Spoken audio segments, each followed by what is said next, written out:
Sir पहले तो सभी को मेरा नमस्कार है और आपके माध्यम से पूरे देश को भी।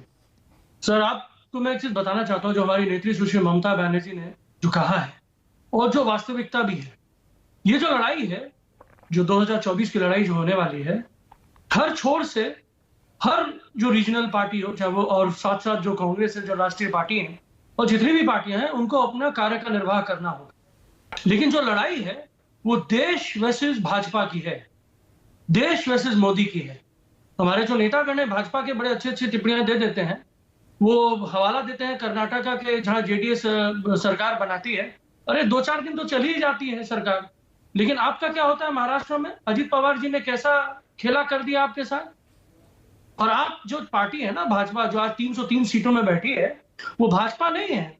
उन्होंने एनडीए के अपने जो दोस्त मित्र थे तथाकथित, उनके बलबूते पे इतनी सीटें पाई, इतने परसेंटेज वोट पाए। आज आपके पास वो मूलतत्व एनडीए है नहीं।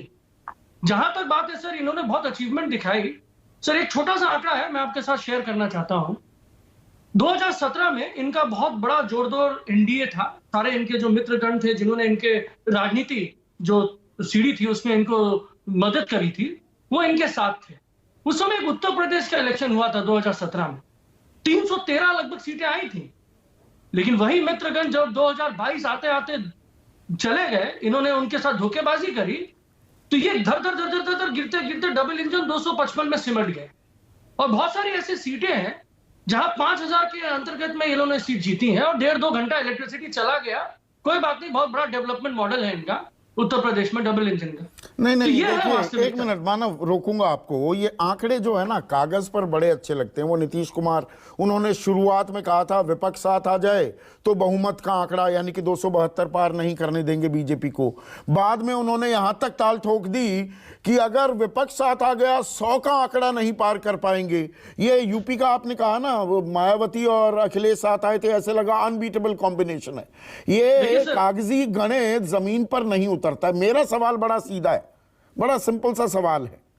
ममता बनर्जी जो कुछ दिन पहले तक गैर भाजपा ही नहीं, गैर कांग्रेस गठबंधन की पैरवी कर रही थी, क्या अब वो सीधे सीधे सिर्फ बीजेपी को टक्कर देने के लिए तैयार हैं? उसमें विपक्षी मोर्चा जो शक्ल अख्तियार करे उसका हिस्सा रहेंगी क्या? ये मैं तय मानूं। सवाल ये पहले तो हम आपको बताना चाहते हैं, बंगाल में जो अखिल भारतीय तृणमूल कांग्रेस है, वो पहले जानना चाहती है कि कांग्रेस की आइडियोलॉजी क्या है। पहले बात यह है कि कांग्रेस जब केरल में सीपीएम के खिलाफ लड़ती है और बंगाल में सीपीएम के साथ हो जाती है, त्रिपुरा में उनके साथ हो जाती है, तो ये अपनी आइडियोलॉजी को पहले हमको सिद्ध कर दें। और जहां तक बात है बंगाल की, सर 42 सीटें हैं। हम पूरे देश को, जितनी भी विपक्षी पार्टियां हैं, सबको ये आश्वासन देना चाहते हैं, साझा करना चाहते हैं कि हम हर छोर में बीजेपी को पराजित करेंगे। बीजेपी अब वो बीजेपी नहीं है। ये जो भ्रम था 2021 में, हमने उसको दिखा दिया है पूरे देश को। जो ऊर्जा, जो स्रोत, जो शक्ति पूरे रीजनल पार्टियों को, पूरे देश की विपक्ष पार्टियों को जो मिली है, वो 2021 2 मई को जब ये नारा गूंजा, 2 मई दीदी छा गई, उसके बाद ये सिद्ध हो गया। और आप देखिए धरातल पे जितनी भी बीजेपी जो जितनी बड़ी बड़ी आकलन वो कर लेते हैं, बहुत सारी जगह इनको मुंह की खानी पड़ी है। गुजरात एक एक्स्ट्राऑर्डिनरी मॉडल है, उसको हटा दीजिए। लेकिन जहां जहां कांग्रेस है, उसको विपक्ष के हिसाब से उसको अच्छे से लड़ना होगा। लेकिन जहां जहां रीजनल पार्टियां हैं सर, तो हाथ मिलाएंगे क्या? सवाल ये है, दिशा दिखाएंगे। आप एकला चलो का राग अलापते हुए बीजेपी को हराने का दम ठोकेंगे या पश्चिम बंगाल में विपक्ष एकजुट होगा, यानी कि तृणमूल, कांग्रेस और वामखेमा साथ होंगे, एक सीट पर एक उम्मीदवार? नहीं सर, देखिए पहली बात हम आपको बता देना चाहते हैं, जहां तक बंगाल है, जहां तक दूसरे राज्यों की भी बात है, 34 साल के अंधकार से बंगाल को बाहर निकाला था दीदी ने और वामपंथियों के खिलाफ। हमारी आइडियोलॉजी एकदम सिद्ध है। वामपंथियों के साथ बंगाल में कहीं पे भी हम किसी भी तरीके से गठबंधन नहीं कर सकते। कांग्रेस के साथ कर सकते हैं?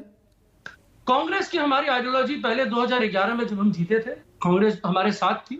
कांग्रेस को अपनी आइडियोलॉजी को स्पष्ट कर देना होगा कि वो देश की आइडियोलॉजी के साथ है।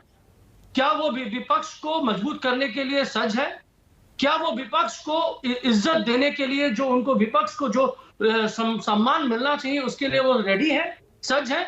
ये कांग्रेस को डिसाइड करना होगा। बहुत बड़ी पार्टी है, बहुत सारे तो मतलब